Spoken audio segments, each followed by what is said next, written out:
All right, we're live now. What's up, guys? Look at Hey, this. The crew is back together. yeah, it's been a long time since all five of us have been in one room together. I love it. But Feels like years. My best friends in the whole world. We just need Brandon. Where is he? Yeah, I Hey, know. Brandon. I was Come on, excited. dude. I told Amy everybody's going to be here except for Brandon. So this is the first time we've been together like this for I don't know how long. Been a long I time. know.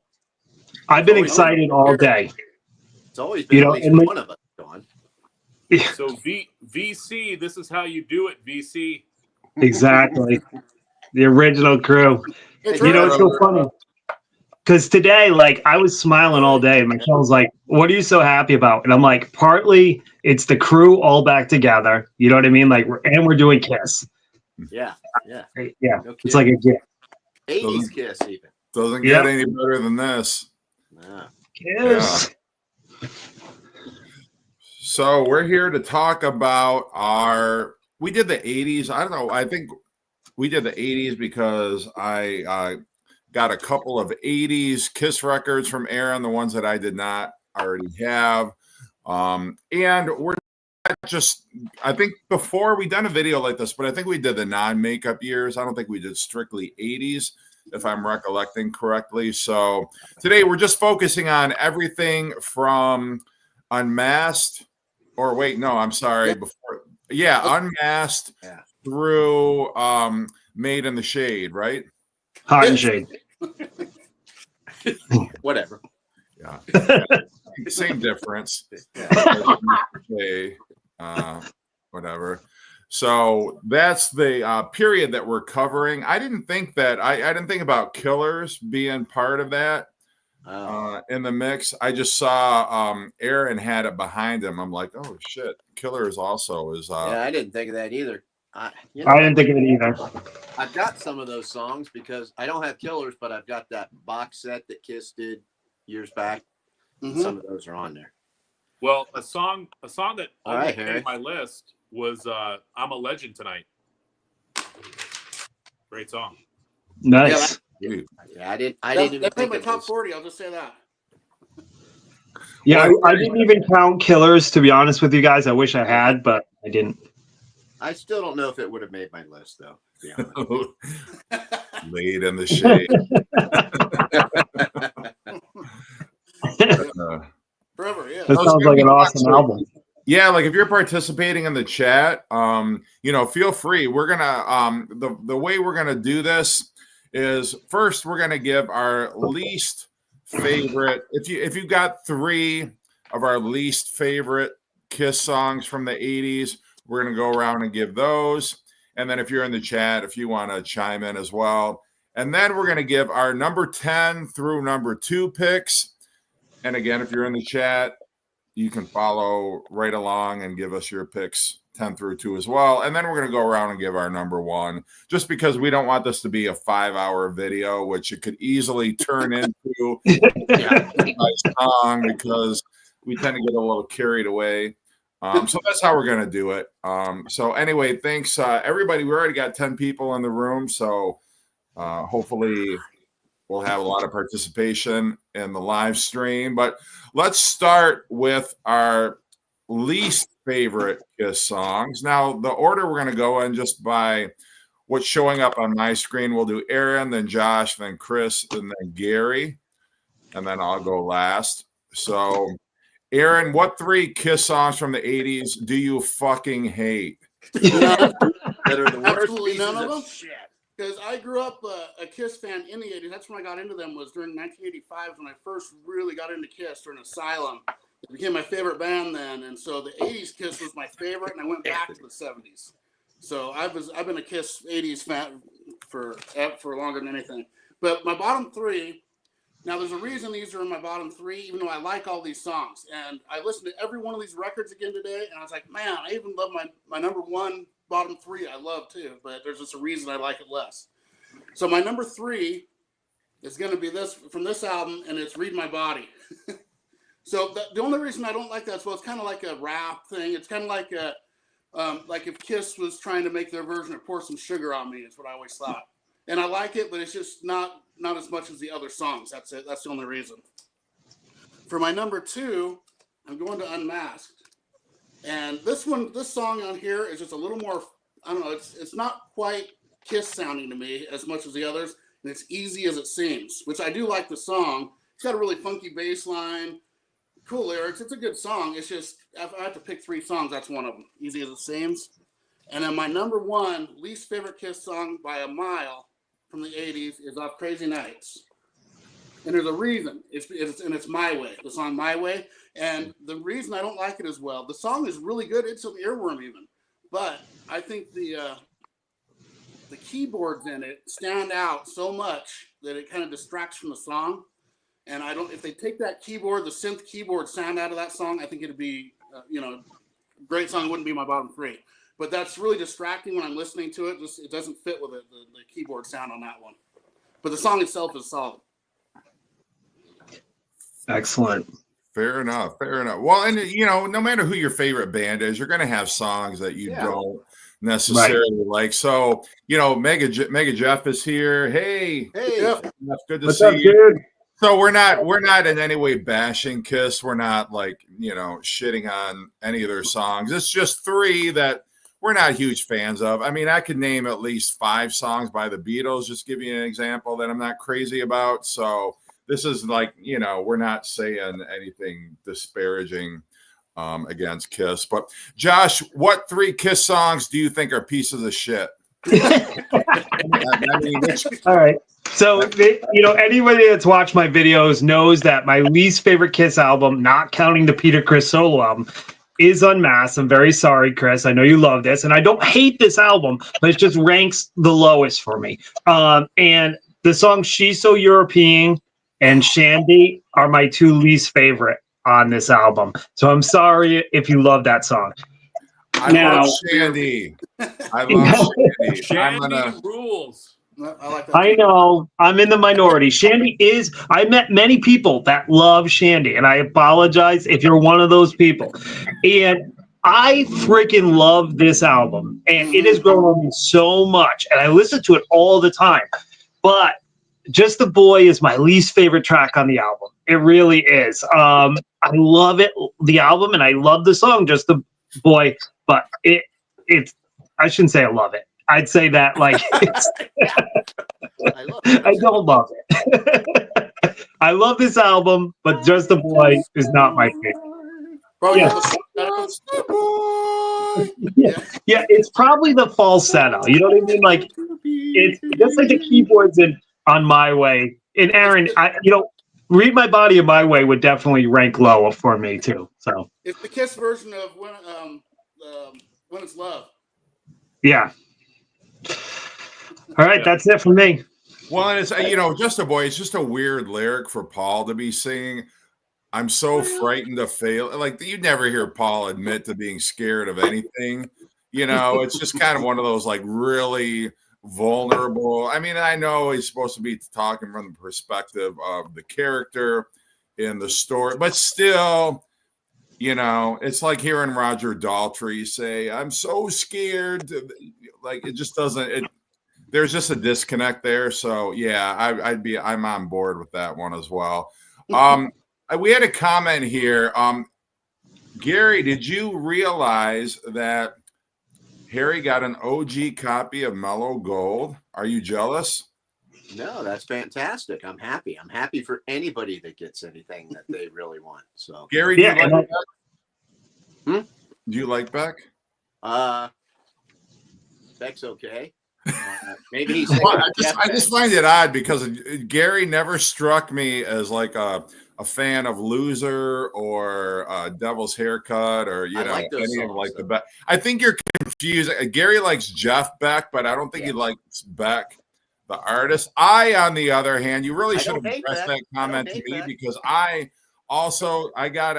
actually got a copy of Mellow Gold when I was visiting Josh last summer. Was it an OG? Yep. It was not an OG. I don't think, no, it was not an OG because it was sealed. But on the other hand, I'm very impressed with that comment, Harry, because I'm a big Beck fan. I like Jeff Beck, but I do like the artist, the alternative artist Beck. So you may want to retype that and say, "Hey Jeff." I don't know why I'm even pointing that out. What does it even matter? Well, What does Harry that matter? rules, and so does Purchase Street Records. Yeah. Yeah. That's all that matters. Anyway, it's got nothing to do with Kiss. It's neither here nor there. All right. So anyway, okay, who's up? Chris? Chris. Chris. All right, so I love Unmasked and I love Shandy, but I am going to pull a song off this album that I don't really like, and it's Torpedo Girl. I know. I'm sorry, Aaron. I've said it before, and I love Ace. I love the quirkiness of his writing, but there's just something about the lyrics in that song, and then it opens up with that submarine sound, and I'm like, I don't know. I just can't do it.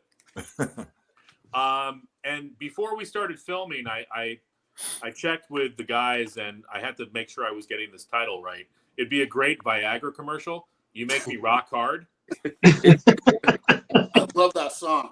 That song, I don't know. And again, none of these songs are bad. Like I could listen to them and go, "Hey, you know, they're Kiss songs." But again, if we have to pick three of them, I agree with you guys about "Read My Body." I forgot about that song. I was gonna pick "Bang Bang You." I don't know. It's just. I like that song. That's like my second favorite on Crazy Nights. I don't mind I get Bang Bang You. it. So There was again, a you time know, I didn't it's. care about that. I love Kiss, but you know, and again, none of these songs are really that bad. But if we're gonna have to pick three, that you know, there you go. Sure. All right. Torpedo Girl, though, reminds me of the second part of Octopus's Garden. That's probably why I like it so much. Oh, really? Yeah, I mean, it really it's is not a- Kiss's version of Octopus's Garden. Yeah. Yeah, it's not a It was my bad first song. favorite It's song just I ever had, so I gotta love Torpedo Girl. You gotta love Ace. Yeah. All right. Okay, Gary. Yeah. So number 3. Now I'm I do sound like you guys on this one. It's not that I hate this song. Yeah. It's just I'm just not that crazy about it. And that's Yeah. You're All That I Want off of this one, off of Unmasked. I don't know. It just doesn't really do much for me. I never quite rock out to that song or anything like that. Number 2, and this song gets on my nerves, and that is Murder in High Heels. Oh, wow. I can't stand that. And then that drum line just goes dum, dum, dum, dum, dum, dum. It's like drags. It's like, oh my God, do you guys have any sense of rhythm? That would just that drives me nuts. That song does. The chorus isn't as bad, but those verses drive me nuts. And number 1, yeah, it's got to be Read My Body. I think that song's atrocious.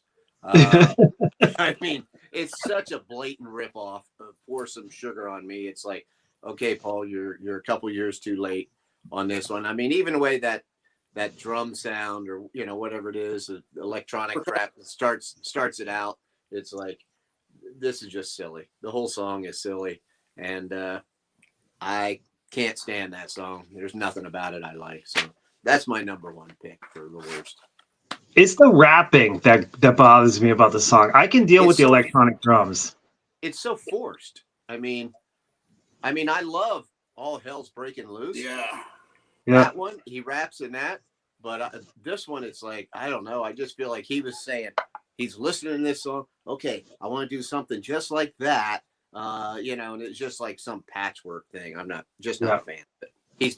They're better than that. You know what's bad about All Hell's Breaking Loose is the video. I love that video. It's awesome, man. They're walking down the street like they're gonna kick some serious ass. Well, Vinnie Vincent's a tough guy. Come on. Come on. Hey, I'll tell you what. The 2 Vinnie Vincent albums may be my 2 favorite albums from the 80s from Kiss. So, Killer, for sure. Yeah. Now, Jeff, did you make your list of 3 songs? Or? Yeah, but I mean, it's not like like you guys say, there's not anyone that stands out for me as like, this song blows. But honestly, if you consider this, like my first one would be Fanfare off of The Elder. It's just like a little silly sounding. Whatever, it's like, come on, you got to start the album off a little more aggressively than that. And then Just a Boy would be another one for the aforementioned reason. And then, you know, I like the Unmasked album. I like it more than most people do, but you know, it'd probably be She's So European would be my third pick. And not that I think those songs are awful by any means. I mean, The Elder is one of my favorite Kiss albums. I've always loved that one. So I'm not hating on either of those songs, but you know, if you put a gun to my head and said, what are your least favorite 3 Kiss songs, those would be the ones that I would have to pick. So, all right. So enough with the negative. Let's get into our list of 10 through 2, or in Aaron's case, 40 through 2. I did make a 40, and I still, there's like so many songs. Like, I can't believe that didn't make my top 40. Oh man, I love this stuff so much. But this is the hardest list I've ever done, just knocking it down to 10, because I love so much of these damn songs. Man. So I'm going to go number 10, and my number 10 is going to be from Animalize. It's Lonely as the Hunter.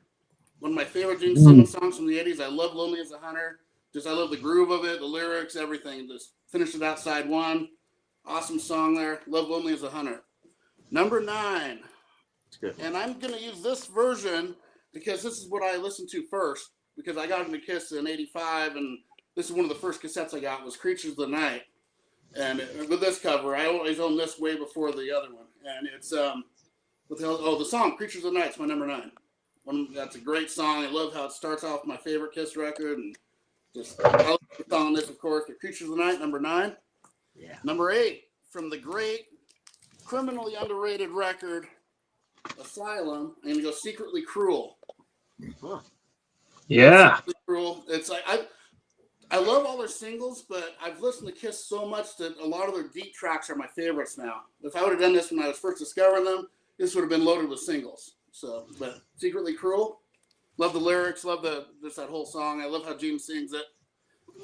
Number 7. Now this one I cheated on just a little because it's me, and I got it. And it's from Music from the Elder, and it's Mr. Blackwell / Escape from the Island, because they kind of blend in together. And I love Mr. Blackwell. I have some great memories of that, hanging out with my friend Jody, and we were doing something we shouldn't have, and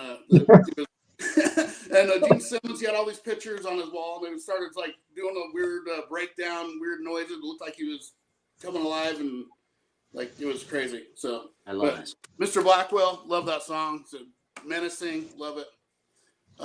Number 6, from another criminally underrated Kiss record, Hot in the Shade, You Love Me to Hate You. I think that should have been a monster hit. I couldn't even figure out who was singing it when I first heard it. The first time we got it, because we knew there was Eric Carr was going to be singing a song on it. And we thought, is that Eric Carr singing? Because Paul Stanley sounds so different at the beginning on the verses. But You Love Me to Hate You just builds up and has that great chorus. I love the lyrics. It's a really great one. Love Me, You Love Me to Hate You. Number 5, I'm going back to Asylum for Who Wants to Be Lonely. That's maybe my favorite of their singles from the 80s. I don't know why. I love Tears Are Falling. I love all their singles. Every one of them I love, except for one. But but Who Wants to Be Lonely, just every time I hear it, I get chills still. Something about that song.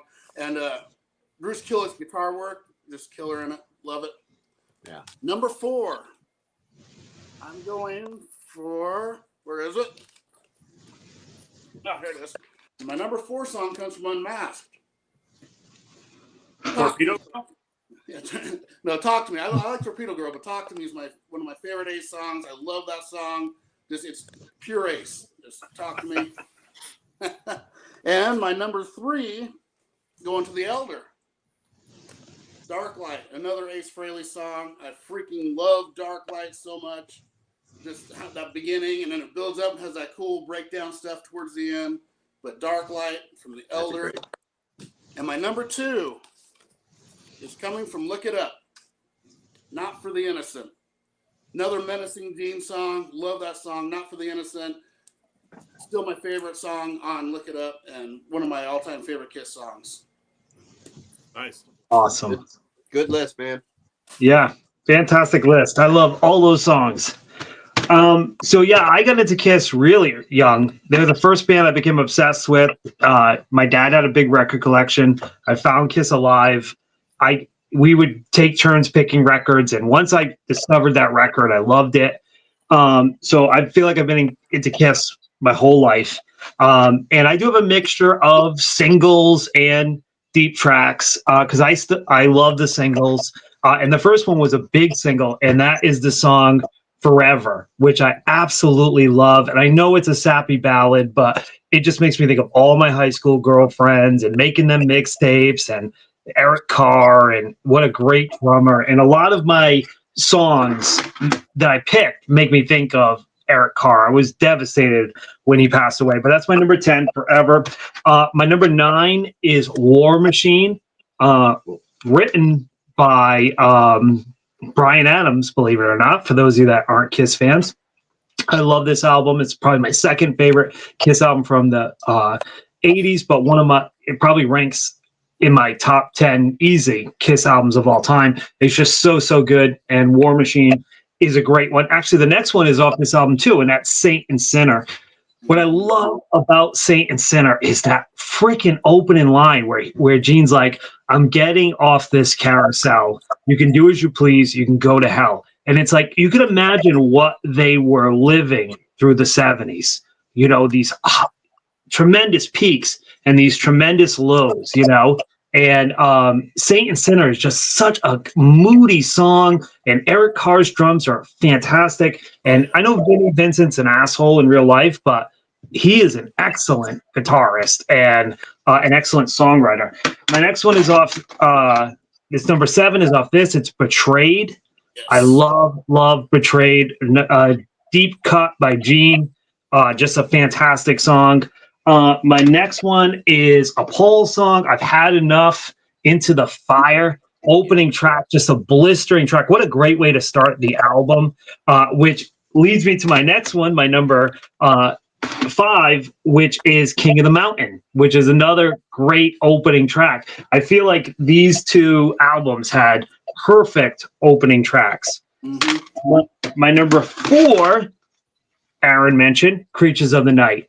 I mean, what Eric Carr shines on that song. The drums are incredible. It's heavy. I remember, getting this album, which actually is the alternative cover that Aaron has, and thinking like, holy shit, this might be the best Kiss album. I just loved it from the first time I heard it. My number 3 is going to be off my favorite Kiss album in the 80s, Exciter. Mm-hmm. It's like, yeah, just blistering, like elements of like speed metal, right? Like just heavy as fuck. It's just such a great song. And my number 2, and I'm not afraid to admit it, is one of their biggest hits, and I just absolutely love it. I can't get enough of it. I Still Love You. Man, that song, just every time it starts, I never fast forward on the CD or skip it if I hear it on the radio. And when it builds and it builds and it builds, and Paul's like hits that crescendo at the end, I still get chills. It's such a powerful song. I can imagine Kiss thinking after this album, how could this not have sold 1 billion copies? Yeah. They put everything into this album, and it's such a masterpiece, and it's criminally underrated. Mm-hmm. Like, people that say, I hate Kiss, I almost want to hand them this album and be like, okay, well, listen to this and tell me if you feel the same afterwards. It's just so good. Every song on here is good. But I could say that also about Lick It Up, right? Sister albums. All right, that's my 10 through 2, guys. Nice. Yeah, Jeff's got a great point here. Creatures and Lick It Up being an incredible 1-2 punch. I mean, what a way to, Yeah, really was. move on from the older. Yeah, I mean, it saved their career, if you think about it. It really did. No, absolutely. Yeah. Yes. Absolutely. Unplugged version of I Still Love You. Great. Oh, yeah. Unplugged is my most listened to Kiss album. I play it at least once a month. I had it on VHS, and I watched that thing, and someone stole it from me. Oh, I watched it to death. Love that. Yep. Well, it's on Paramount now. Yeah. Go watch it. I will. Well, I have a lot of singles on my list, but I'm not ashamed of that. And I was just thinking, that Kiss bridged into the 80s. It was kind of rough in the beginning, but they fit right into that look and sound of the 80s. And when I first got into Kiss, I didn't even know Gene sang songs because every single seemed to be Paul Stanley. And then I went back and listened to the 70s stuff. I'm like, who's this other guy singing? And, of course, Gene Simmons and the other guys were singing as well. But I just feel like they kind of just fell right into that whole 80s vibe. So, and that's a lot thanks to Paul. So, my number 10 is Heaven's on Fire. I love that freaking song. It's just one of those arena sing-along songs that Paul was so good at writing. Number 9 off of Crazy Nights, I'm going with Thief in the Night. And, Nice. I love that. I love the chorus. It's got kind of a little bit of a groove to it. And Gene has some great vocals in that tune. I think Josh had mentioned this song, but number 8, King of the Mountain. Oh yeah, that's good. It's just a heavy, energetic way to start the album, and I just love that song. And I don't think this song has been mentioned yet. For number 7, off of Made in the Shade, I'm going to go with Rise to It. This could have been another Viagra commercial as well. But I love the little bluesy guitar thing in the beginning. And the chorus, it's a strong chorus. And I can tell why it was a single. Like I said, I picked a lot of singles on here, but I love that song. Love it, Chris. Number 6, Crazy Crazy Nights. I love that freaking song. And even now it comes on, and I brought the CD in my car the other day because I actually have a CD player in my car. And it's one of those goosebump songs for me. It's just got that arena sing-along vibe to it, which is great. Number 5, going with the title track, Lick It Up. I mean, when a lot of people think of Kiss in the 80s, that's one of the songs that comes up, and it's good reason. Number 5, Lick It Up. And off of this same album, I think Aaron mentioned this song, number 4, Not for the Innocent. I want to say this, too, about Kiss in the 80s. I feel like they went through a little bit of like a heavy metal thing as well. Like 70s, of course, we knew the sound of Kiss in the 70s, and they kind of, as we know, with Dynasty and Unmasked and The Elder, they were kind of trying some different stuff, but they did some heavy freaking songs in the 80s, and Not for the Innocent is one of those. So number 4, that. Another heavy song for number 3, War Machine. Yeah. That guitar riff, do, no, no, no, no, no. And it's kind of strange that was it written by Bryan Adams or co-written? Partially co-written. Partially, yeah. He actually has a version of it on streaming. Yeah. My number 2, I have always loved this song, and at times it could be my number 1 80s Kiss song, and I'm talking about Tears Are Falling. I think I mentioned this to Jeff in texting the other day. Like, this is like songwriting 101 for like an 80s, I don't know, power ballad. It reminds me of what's the song off of Cinderella's Night Song? Oh, Nobody's Fool. Oh. It kind of gives me a little bit of that vibe, but I love the video too for the song. But number 2 is Tears Are Falling. Love it, dude. That's got one of my all-time favorite Bruce Kulick solos. Yeah. Yeah. I love yeah. In the video, he's like doing that thing too. Yeah. Love that. And I know I mentioned mostly singles, but I don't know. I mean, I feel like there's a reason that those songs were chosen. I mean, they're great songs, and again, the deep cuts are great as well. But I don't know. For me, I always go to a lot of those singles. Yeah, and Chris, Rise to It. Really, that was on my list. I did so many different lists, and it kept making the list and fell off at the last minute. Yeah. Yeah. All right. I'm going to start off with a Paul song, so I'll drink from my Paul glass. Nice. I've got Gene, Paul, and Ace here. Because, Peter Criss isn't anywhere around on this. My first song, you got all these records, by the way, I've heard them as they came out. I was already a huge Kiss fan. And so, like, a lot of some of these albums came on kind of like their downfall and stuff, but then they came back up. And like, when my friends and I first heard this album, we had no idea what to expect. And I still remember, like, going home, listening to it, because we all bought it at the same time, calling each other the next morning.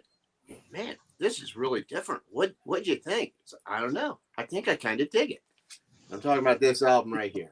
I mean, this was nobody talked about it. Nobody talked about the Elder. It wasn't like anybody at school was saying, "Oh man, did you see that new Kiss record?" It was just like me and my friends, and that was it. But the song I'm picking is "The Oath." That kind of started a trend where Kiss would start off with these real kind of heavy, fast songs. They started doing that for the next, 4 albums or 4 or 5 albums. And I just think that the vocals on that, the music, the drums, everything, I really like it. And that was, this was the first time we got to hear Eric Carr was on this album too. So The Oath is my number 10. Number 9, opening, Is That You? I love that song, man. I know Kiss didn't actually write it, but they made it their own. And it's a song about a dominatrix. So that's kind of cool. I like that. Number 8. So now 8, I gotta finish my Ace here. I am going back to this for Dark Light. I love that song. All these songs, by the way, they're almost interchangeable because I went back and forth trying to rank them, but I think this is great. I know Ace wrote it. He had some help on it with Gene, and Lou Reed even was on this, but it fits him so well. And it's one of my favorite Ace songs, really. Next up, you guys talked about it a lot. I don't really need to say anything, but title track, Creatures of the Night, just a fantastic, freaking heavy song. Amazing. I love it. Number 6, last one off of here, I think. Only You. Gene, I just love the dynamics in that song. I love his vocals. It's so different. And I like the way at the very end there, it kind of changes. I just always love that song, Only You. Next, I know JC mentioned it at least. I can't remember if anybody else did or not. Exciter. Wow. What a balls to the wall song that thing is. And the vocals, Exciter. He goes way over there. Does all these vocals that, he can't do anymore. And this whole album is freaking heavy. Matter of fact, we'll just leave it here. My number 4 pick, Young and Wasted. I love that. Gene's vocals on that are fantastic. Oh, we're still here. Okay, I guess I'm staying here for a little bit. My next one, probably one of my all-time favorite, Paul Stanley vocals, A Million to One. Jeez. Yeah. He sounds so incredible. There is so much emotion in his vocals in that song. Everything about that song is just fantastic. A Million to One, number 3. And my number 2 pick, I know you guys already talked about that too. Not for the Innocent. Oh, man, that's one of my all-time favorite Kiss songs. That sucker is great. Better lock up your daughters because we're coming to town. We're here for the slaughter. We'll kick you when you're down. Great. One of Gene's best. So there you go. Those are mine. Awesome. I love that you have a few from Elder on there. Yeah, I'm a big fan of the Elder. I'm surprised that many made it. I had other songs on there, and I'm kind of like, I don't know. I think I maybe like this one more. So, I mean, I thought for sure. I cannot believe I didn't pick one off of Asylum because when I think of like 80s Kiss albums, I always think, oh yeah, man, I really like Asylum. And somehow none of those songs made it, even though I really like them. Well, King of think the about Mountain. it, I mean, there's like 10 yeah, albums. that's 10 albums King to of the pick Mountain from. was right there. I mean, I'd easily could have made that. I love I love Eric Carr getting to start that song out. That Oh. bit of drum stuff there. That's just great. So Yeah, like I said, this is like the hardest list for me to make because I love all these songs so much. It's like, Yeah. ripping Yeah, my it was gut out, tough. not putting some on there. That's what I love about us all being here because your guys naming songs that would have been on my list. So, yeah. yeah, ditto. Yeah. Jeff, what do you got, brother?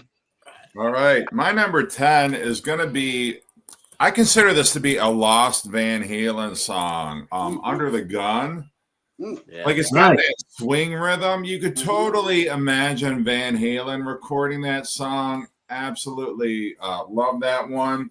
And the same for this one. Like, no, no, no on here. Like, holy Yep. shit, that beginning guitar shredding on there. And then that rhythm, like that's another song. Like I could imagine that being on 5150 or like, just it's got that Van Halen vibe to me. It's got that like Alex Van Halen swing riff kind of thing. I love that. I'm a sucker for that one as well. My number 8 is going to be Naked City off of Unmasked, which, like I said, I love Unmasked. Yeah. But if you sped that song up, that's Roxanne. Like, if you think about it, like imagine that sped up a little bit. And you've got Roxanne, right? Which I got had to listen been to it. Yeah. recorded a year before, but I love it. There's just something like sleazy and dirty about it, but yet familiar because I'm a big Police fan.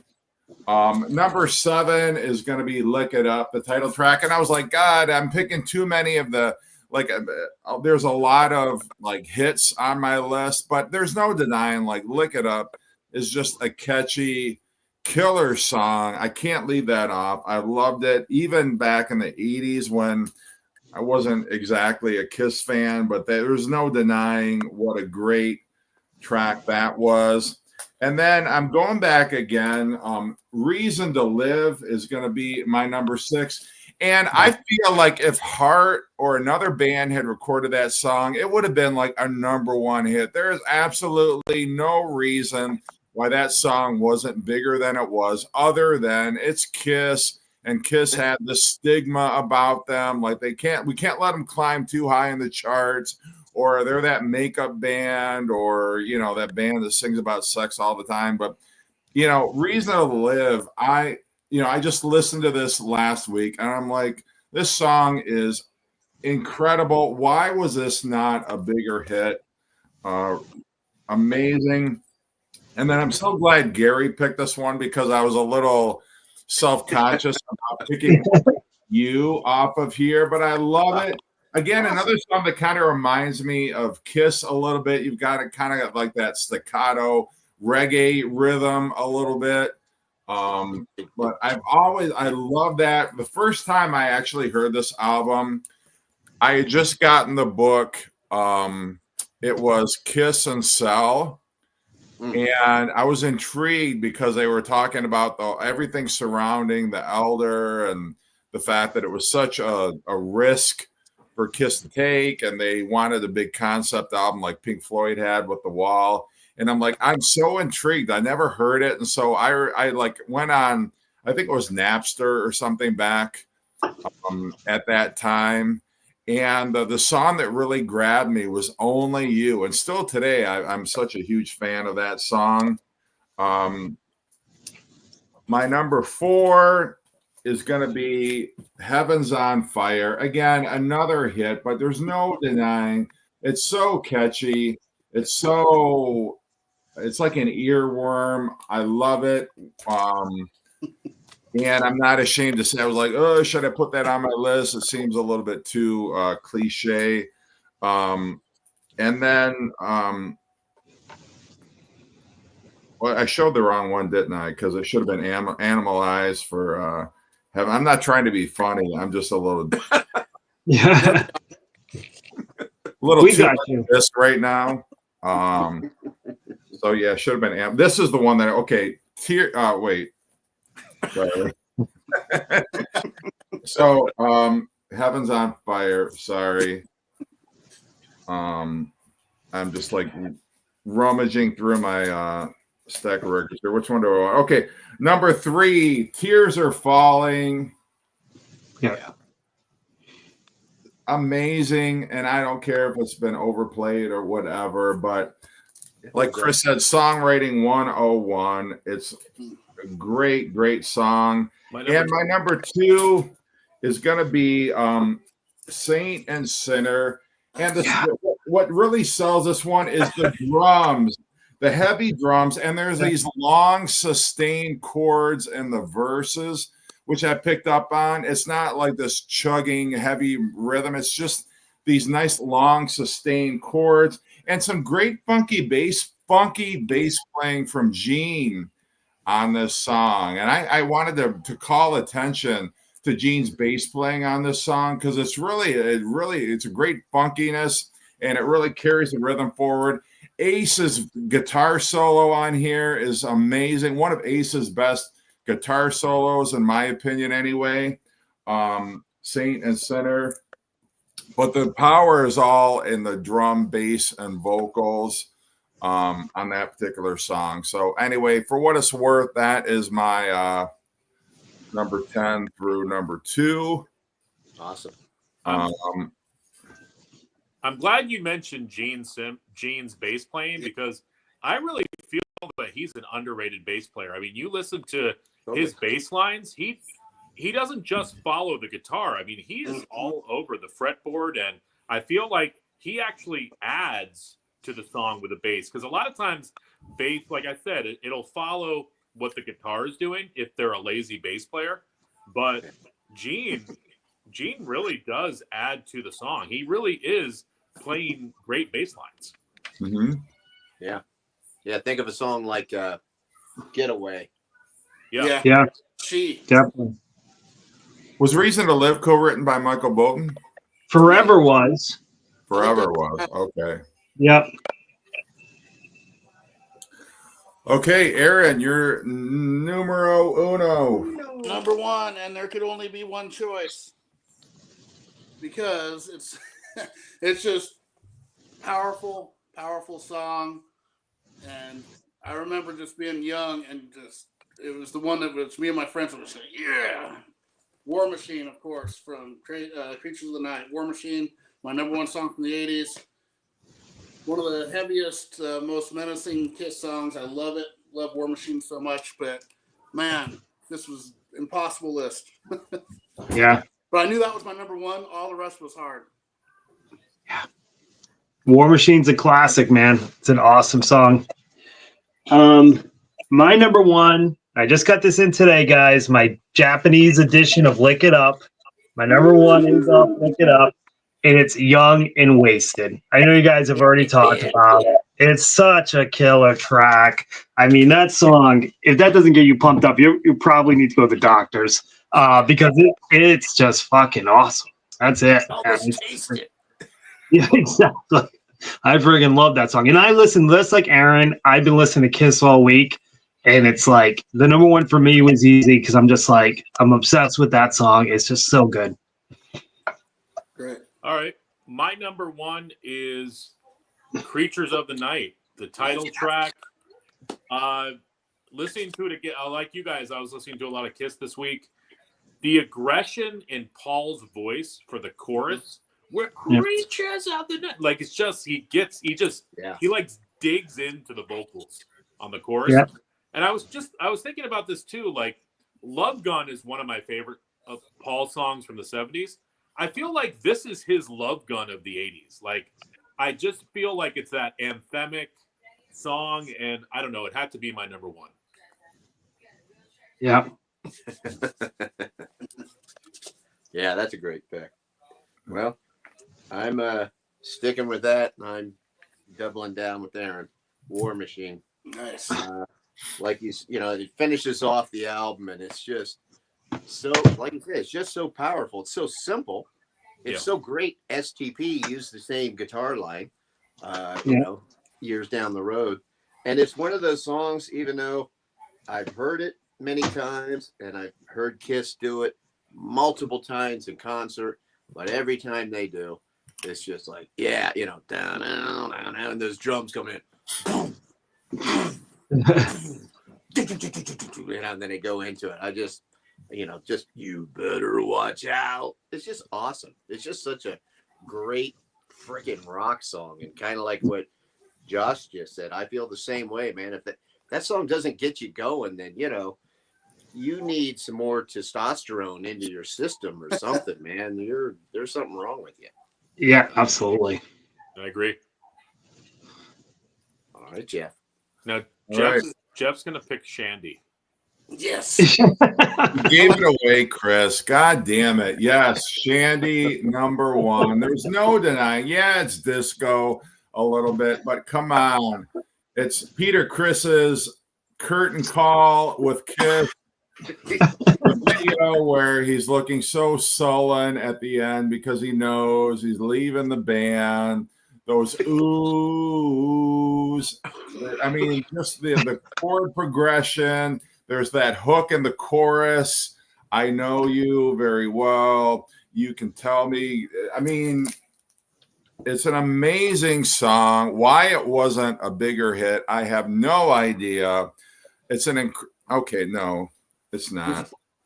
But you brought it up, Chris, so I'm going to talk about the song.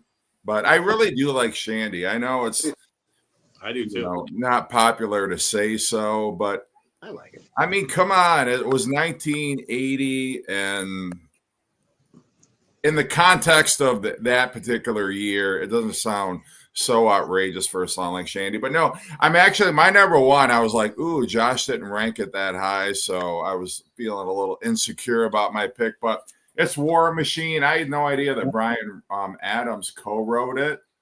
But that riff is so killer at the beginning. It sucks you right in. It sounds years ahead of its time. The thundering drums from Peter Carr are great. War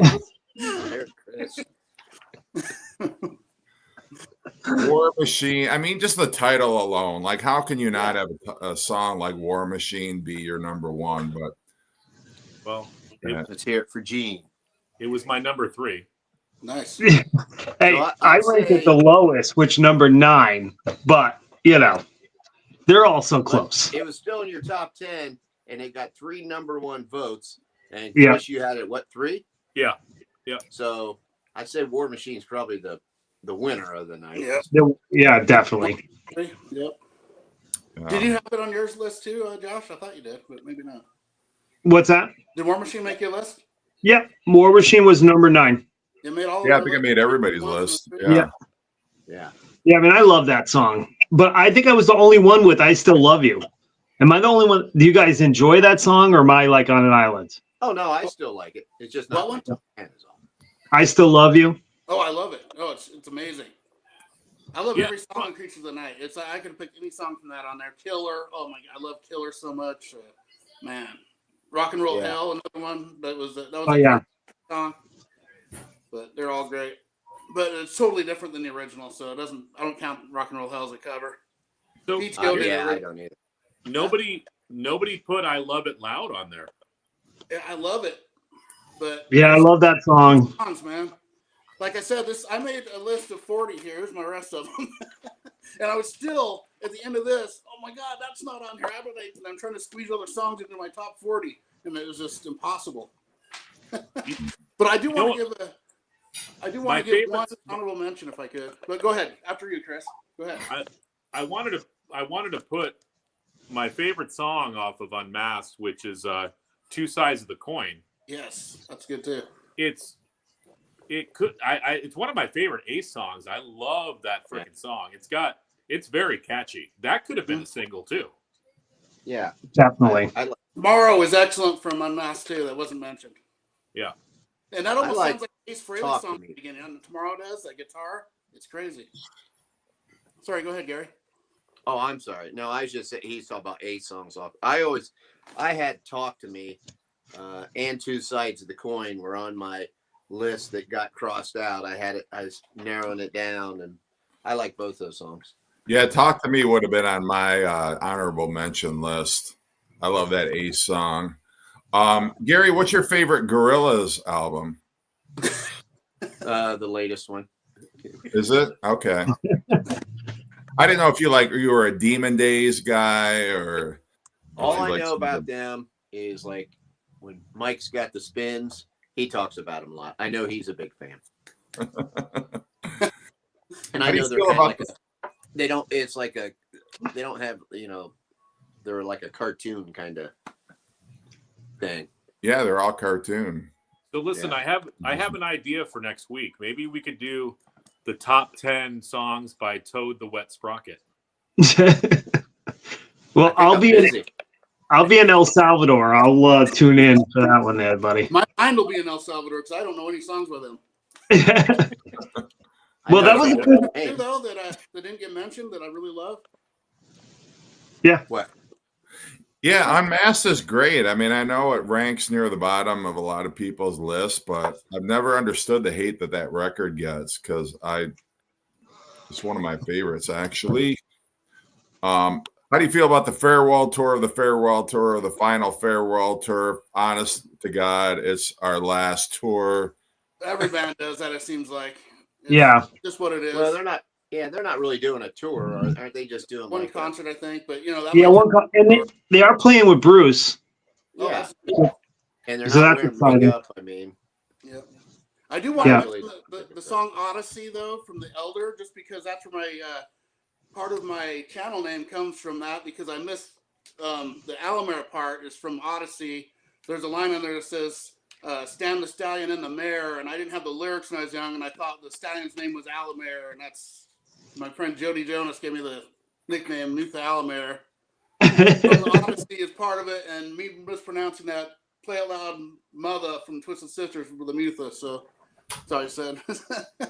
I love it, dude. I love Odyssey too. That's a great song. But I mean, can I go through a little of this though? Do you guys mind? No, go for it, dude. That's the real like Dance All Over Your Face. Get All You Can Take almost made my list. I love Get All You Can Take. The Street Gave It, The Street Take It Away. I'll just mention the ones that haven't been mentioned. Hell or High Water, that's my favorite song from Crazy Nights. That almost made it. Trial by Fire. Only You, of course. And Only You, the Dora Pesh version is so good, too. Fits Like a Glove. Oh, man. Thrills in the Night. When Your Walls Come Down. These are all great ones. Killer. I'm a Legend Tonight from Killers. I've Had Enough, Into the Fire. Yeah. All Hell's Breaking Loose. And On the Eighth Day, Cadillac Dreams. Those are the ones on my list that didn't make it from any of us. But I love every one of them. The Junkies. I see. Looks like Steve's trying to give us some shit or something. Thanks, Steve. Steve is saying, did you see his comment? It says 8 people watching. Guess I'll be the first non-family member to join in. Yeah. Hardy har har. Yeah, because we really advertise this real heavy. So yeah, we don't mention it in every video that we do. So sorry. Well, yeah, and Steve should know that my family would never watch any of my videos. My family never watched. they're way too above that. Yeah. Gary and Chris, are you guys going to rush out and buy the red and black set of Gorillaz action figures? Well, I don't know, because they were released in 2005, so they're not easy to find now. I already have them. Oh, man. Well, I'll just come over to Chris's house and look at them. Yeah. If you guys do another Kiss Talk, consider inviting me. This would be killer for sure. Yeah, I would like that. Yeah, Jeff. Definitely. That would be fun. Hey, there's Trevor, room for more than one Jeff. Yeah. Live stream. Yeah. Trevor, if you do that, you gotta imitate when Paul sticks his finger in his mouth and sucks on it. Oh, Aaron disappeared. Oh, there he is. There he is. Was that just me? I'm trying to think when that started. I'm sure it would lick it up. Yeah.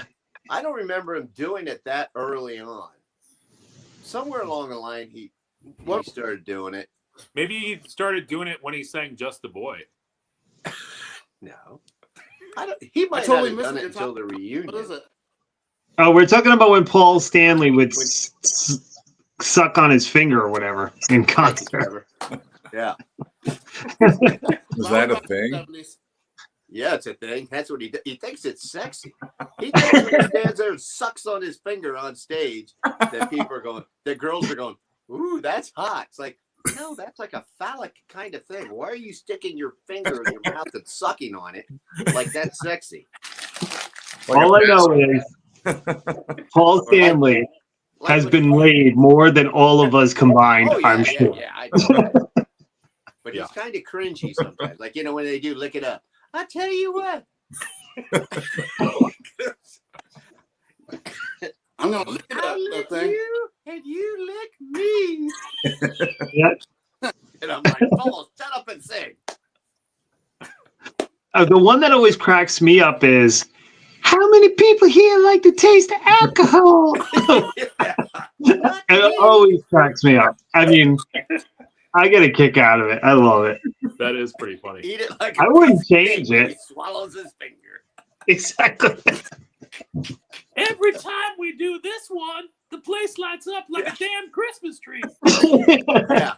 It's like he's begging people to put their lighters up. Exactly.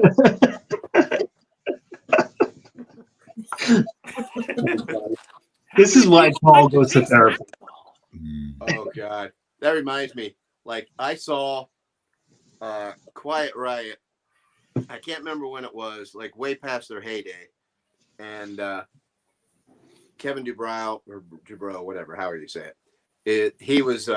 I mean, they were playing at this fairgrounds. It's about 30 miles from here. So not a whole lot of people there.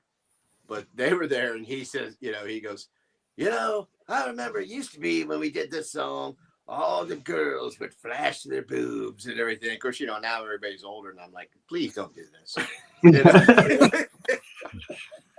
It was so cringy. And he had that big wig that he started wearing.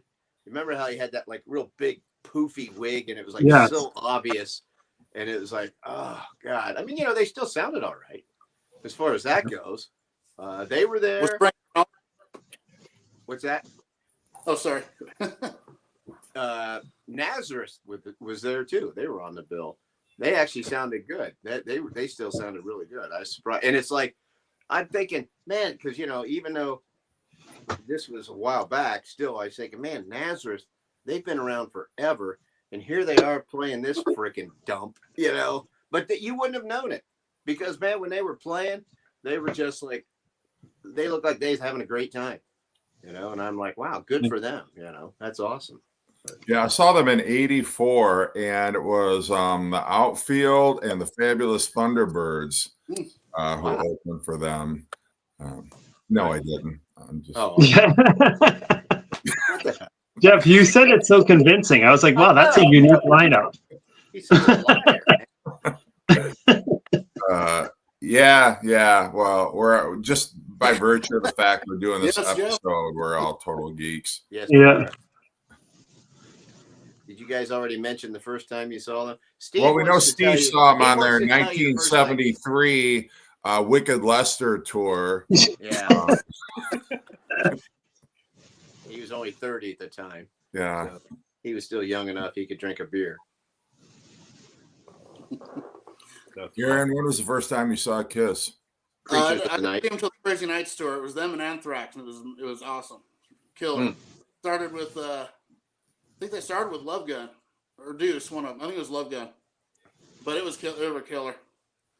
One of the best times I ever had. It was like the whole crowd just you were standing there. It was like you're moving in a wave. It was like you're almost like your feet were off the floor at the beginning of it. It was crazy. Never experienced that in a concert since. How it was on that one.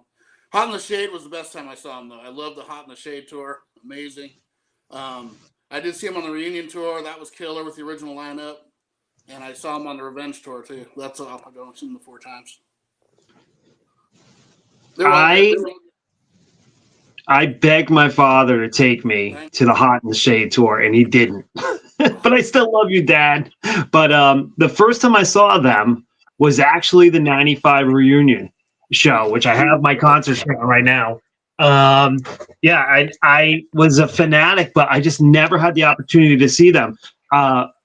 In the early 90s, I moved out of my parents' house really young. I was super poor. I had a 13-inch TV and I was living paycheck to paycheck. So I didn't go. If I went to a concert, it was like a $15, $16 concert. You know, it wasn't like going to these big arena shows. So the first time I actually got to see them was the 95 reunion, and it was everything I wanted. And then I saw them probably 20 times after that. I feel like I just saw them every time they came. So, Yeah. Chris, how are you? Yeah, I saw my first time seeing them was in Buffalo for the reunion tour. So it must have been, I don't know, 95, 96, around there. I saw them with Aerosmith at in Saratoga. And I think Aerosmith was touring the Honkin' on Bobo album. The what? And then I also saw them on the Psycho Circus tour. And that was cool because it was 3D, which was pretty cool. Yeah, I saw that Aerosmith tour, and the unique thing about that Aerosmith tour was they brought Peter Criss back, but Ace left. Yeah. Go ahead. I will say this: Aerosmith blew them all out of the water that night, and I felt like, and I love Peter Criss, but I feel like Peter just he was struggling with the tempos that night. Yeah. Aerosmith wouldn't do the tour unless they had at least 3 original members. Yeah. Yep. So. Yeah. Creatures of the Night was the first time I saw him. I wanted to see him before that, but was never able to. I was too young, whatever. And I saw him on every tour through Asylum. Asylum was the last one I saw for a few years, and I didn't see him again until the reunion tour. And then I saw him on pretty much every tour after that. I didn't see the one with Aerosmith, even though I had tickets for it, because I was going to take my son, but my wife and I talked, and she said, I think he's too young for you to take him to this show. So I had to sell the tickets. But I saw, and I think I've seen him 2 or 3 times on the farewell tour. I think 3. Yeah. So That's pretty weird. You can say you've seen someone multiple times on a farewell tour. yeah, I know. Yeah. Well, it went on forever. One time I saw him, the tickets were free. So I could, what am I going to say? No. Yeah. Yeah. How about you, Jeff? I saw them in 95 at Tiger Stadium. It was Blues Traveler and the John Spencer Blues Explosion that were the opening act. And I remember it, like, they waited until it got dark. And there was a gap because when Blues Traveler ended their set, it was still like a little bit what you might call twilight. And it was like an hour and then an hour and a half. And everybody's like, Jesus Christ, are they going to finally come on? And there were some people were getting like really pissed. And then finally, like when it was dark, they came. No, I didn't see them at all. I've never seen Kiss live. We're all just standing here waiting for him because we're like Blues Traveler. No, I've never seen Kiss live. Yeah. There was Spyro Gyra. Unless you called Yeah. it, yeah. Gyra. But we Yeah, do I have mean- some in the chat. We got some people who are Cool. I got in trouble. could see Creatures tour, but did catch Lick It Up, same stage, different costumes. Yeah, that was funny. It was. They still had the tank and everything. That was really crazy. Yeah. Oh, well, Vance saw him on the Made in the Shade tour. The real concert was the 96 reunion. That's the only one that matters and the only 2 times. I just like the Hot in the Shade one better, but I get it. Yeah. Infamous Tiger Stadium show that night was electric. That was the first Yeah. show on that tour, wasn't it? At Yeah. Tiger Stadium. Yeah. I totally Yeah. remember it though. Like I didn't go, but I remember all the hype around that. Like it was huge in this area. So I wanted to show this too, since we've been talking about Kiss live. This is the off the soundboard Mhm. from when they played Poughkeepsie for the Animalize tour. And Nice. the place, the Mid Hudson Civic Center is like 10 minutes from my place. So yeah, it's cool to have them a live recording of theirs from the Animalize tour with Mark St. John. I've actually got a poster from that tour. I should show you guys, but Yeah, I think I sent you guys all a poster. You did, brother. I was going to put that behind me tonight, and I forgot. Now, Chris, how do you feel about? I was talking to Aaron about this earlier. That Kiss is coming out with all these records, but it seems like they're only being sold now on their website. Well, I haven't even looked. Like, what records are those that are coming So, out? for instance, this was a website exclusive. They do have a new off the soundboard from the Animalize tour. That was a Oh, maybe it was Silence. I'm sorry. They also, that compilation Greatest Kiss. Yeah. They reissued that. They reissued Killers, or which Aaron has, or Killer. Yeah. So they've done at least 10 releases that have been like only sold on their website. Oh, I didn't even know that they were doing that. That's pretty cool. Yeah. So I mean, it would be really cool if they do some of the ones that are like extremely hard to find. Oh, they did the best of the Kiss solo albums. I know they did that, but yeah, I would like to see them like do the Elder with the Japanese cover. That would be really cool. yeah, it'd be cooler if they had a cover that was, a little more imaginative rather than that Live at Leeds paper, like cardboard, whatever. Yeah. Well, the new one actually has the band on it. When you look at the new off the soundboard, there's actually the band on it. That's cool. Yeah. If I could choose two of them to do on that, it would be one of them would be a double album of Hot in the Shade because it's so long and they're always on a single record, and so Right. they really need to do that. And then they should also do the best of solo albums, but make it into a double record. Each member has one side. Yeah, that would be cool. What about Kiss the Originals? Yeah, they should repress that. They haven't, Originals but that would be do. cool. I saw them on the Originals tour. Did you? Well, It was yeah. called the Kiss Alive tour. Yeah, right. Well, they called it the Originals tour back then because, they didn't have the Alive name for it yet. But yeah. I will tell you an interesting time that I saw Kiss was this was sometime in the 2000s. They did there's a Honda plant here in Ohio, and they would have this thing where it take place over a couple days, and they rent out like a big arena in Columbus, and they have they had like a couple big name country artists. I can't remember who, and they have all kinds of things going on for their employees. And Kiss was one of the bands playing at this private event. Wow. And I got tickets because we knew somebody at Honda, and they're like, yeah, we're not going to go for that show. And, if you want them. So me and my sons went. So it was like Kiss, they had a little bit of their stage show, but it was kind of toned down a bit. They didn't have quite all the room and everything for it. And when Paul was saying some of his stuff, he had his big lick it up rap, but he kind of toned it down. He's like, well, I know there's a lot of families out there tonight, but you know what I'm talking about in this song, right? But it was kind of cool because it was a little bit different. They were only supposed to play for 60 minutes or something like that, or even slightly less. Well, they got done, and hey, see you, Anthony. They came back. They were supposed to be done. Their time was up, but they came back and they said, hey, I guess they're going to let us do a few more songs. So if you got, they did, God Gave Rock and Roll to You and a couple other things. But it's kind of neat because it was a little more casual kind of thing. I didn't see anything else like that from Kiss until I saw Gene Simmons' solo show there a few years back, and that was great because he was talking to the crowd. They'd yell up a song, and he'd play. They might do part of it, or they'd say, okay, they did Charisma. I mean, stuff like that, just oddball songs sometimes. So that was really cool to see Kiss like that. This is a family show, so we're going to do Plaster Caster and 1516. Exactly.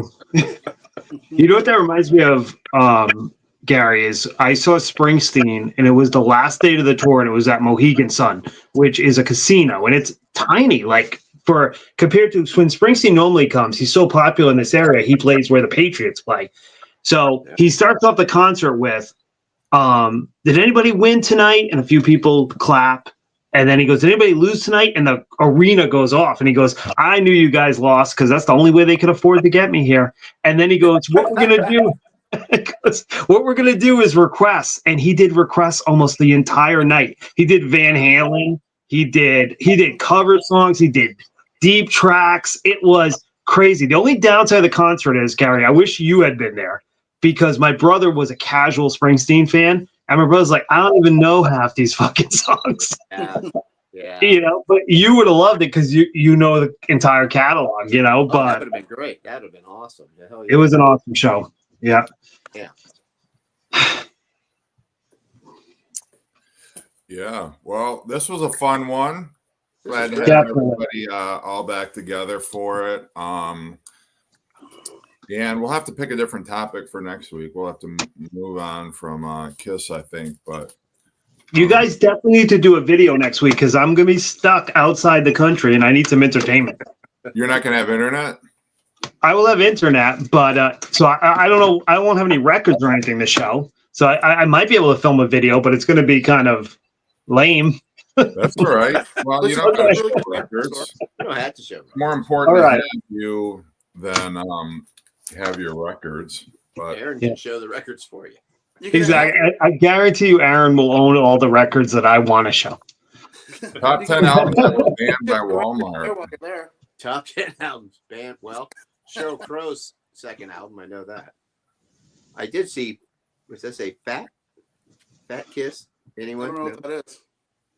Well, I think that's because Gene Simmons has kind of gained some weight, but Paul Stanley's still skinny. Yeah, he's in good shape for his age, Yeah. man. Sucking Right, his guys. All right. Well, thank you everybody for joining in on the stream. We kept it to under 2 hours. How about that? Yeah. All right. Thanks everybody for joining in. We'll see you next week. All right. All right.